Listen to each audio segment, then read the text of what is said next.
You might have seen some rumours about a smartphone being released with not one, not two, but 3 cameras on its rear. And as it turns out, there isn't just one phone coming out with this design. Let's get right into it. A leaked roadmap from Huawei Mobile Israel has shown that the company is planning to release no less than 3 phones in the flagship P series range in 2018 alone. The P, the P Plus, and the P Lite. The roadmap does say that Q2 2018 is when to expect them. But don't forget, we are talking about Huawei Israel here. The same chart also says that Q1 2018 is when the Mate 10 Pro arrives, whereas we've had that phone from early on in Q4 2017. So more than likely, we could be seeing in European and American regions at least, these phones in Q1 2018. And many journalists and media publications have sort of assumed that because Huawei released the P8, then the P9, then the P10, that the next phone would be the P11, which to be honest is a pretty fair assumption. But Rami Hassan, who is in charge of distribution in Israel, has reportedly actually confirmed the next Huawei smartphone is going to be the P20, perhaps an indication of a huge leap forward compared to the more iterative upgrade that we saw between the P9 and the P10. We've actually also had a few potential leaked schematics of the P20 and the P20 Plus, and there are a few inconsistencies between them. They do, however, share the idea that both of these phones are going to come with a triple camera setup. The P20 looks to have a horizontal setup, whereas the P20 Plus seems to be vertical, which on one hand seems like a bit of an odd way to do things, but actually that is exactly what we saw with the iPhone X and the iPhone 8s.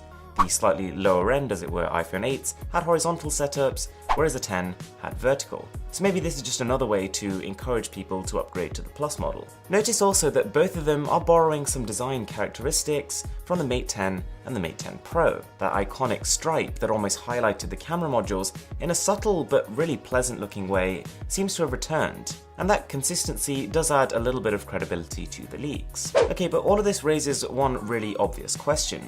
We know that smartphones can use dual cameras for depth perception, portrait modes, as well as lossless zooming, but why would a smartphone need 3 cameras? As far as I can see, there are 3 potential benefits. One potential option here is more detail. You might have seen the Lite L16, it's almost like a beta product that was released recently, to a lot of hype. Whether the end product turned out well, the ambition at least was that with 16 different image sensors on it, it could capture photos at the same time at different focal lengths and stitch these images together to form a higher resolution image. And the same idea could be applied to the Huawei P20. Some of the rumours that have circulated around have suggested that the phone could take 40 megapixel images, but it does seem unlikely that the phone is going to carry a single 40 megapixel sensor, so image stitching seems like a pretty good way that the phone could reach images of this resolution. The L16, with its 16 different sensors, could reach a resolution of 52 megapixels, so it can be done. It could also result in potentially better depth effects. The Huawei P10, for example, with its dual camera setup, was pretty good.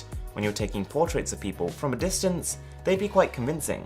But zooming in on those portraits, and you would notice that the edge detection was often a little bit off. So having now 3 sensors in a horizontal or vertical array could essentially give the camera even more depth information, which allows the software to better calculate what is the foreground and what is the background, and at what point does it transition between the two. So portraits could become a lot more organic looking. Another interesting idea, which would make a lot of sense as well, is different lenses for different types of shots. Huawei was widely criticized for sticking with the monochrome lens, which it strongly believes in because for the real purists, the real artists among you guys, it offers a really interesting photography experience.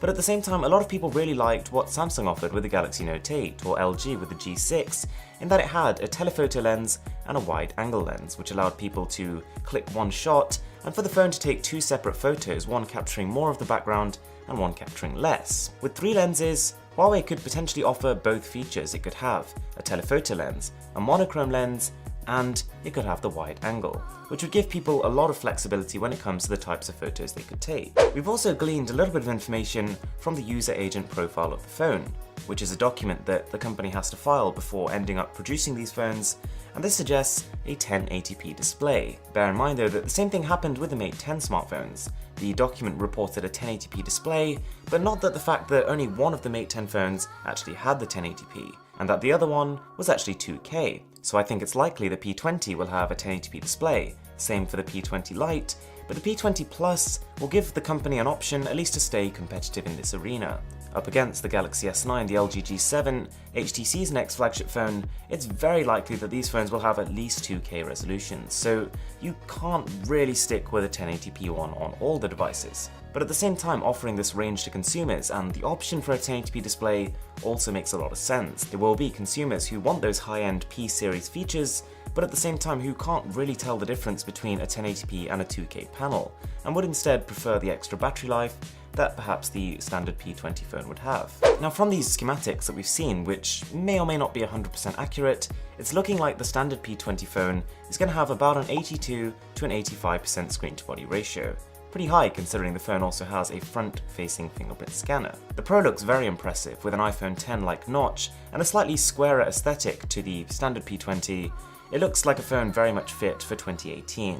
And just judging by the schematics, if there's no extra body that we can't see on these images, we could be looking at 90% screen-to-body ratio, which, if it was released now, would be a world record. Okay, so nothing here is finalized, and the fact that there are inconsistencies here shows that at least some people who claim to have information on this have got it wrong. Nonetheless, we can say that Huawei has their ear to the ground. They are listening to what consumers say. They've got a big upcoming smartphone launch, and it's coming soon. So that's all reason to be excited.